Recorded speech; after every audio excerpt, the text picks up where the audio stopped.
AI dahil maraming mga Kristiyano or lahat ng Kristiyano naniniwala na si Maria, ang nanay ni Jesucristo, ay Kristiyano. Totoo po ba na Kristiyana or Kristiyano si Maria, ang nanay ni Jesucristo? Si Maria ba ay Kristiyano? Hindi. Hindi Kristiyano si Maria sa makasaysayang kahulugan ng terminong ito. Siya ay isang Hudyo na sumunod sa batas ni Moises at nabuhay bago pa mabuo ang Kristyanismo bilang relihiyon pagkatapos ng pagkabuhay na muli ni Jesus. Ang terminong Kristiyano ay unang ginamit sa Antioquia noong unang siglo AD, matagal pagkatapos ng kamatayan ni Maria. Ang pananaw si Maria sa Biblia at kasaysayan.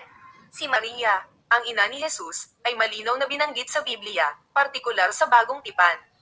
Ayon sa mga ebanghelyo ni Mateo at Lucas, siya ay isang birhen na pinili ng Diyos upang maging ina ni Jesus sa pamamagitan ng banal na espiritu.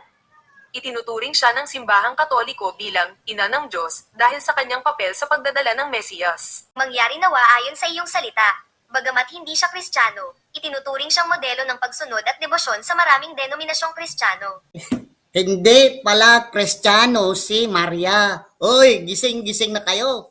Gising-gising kayo mga hunghang. Huwag niyong sabihin Christian si Maria. Huwag niyong sabihin na ang Christian lamang makapasok sa paraiso. Si Maria, nanay ni Jesus, hindi makapasok.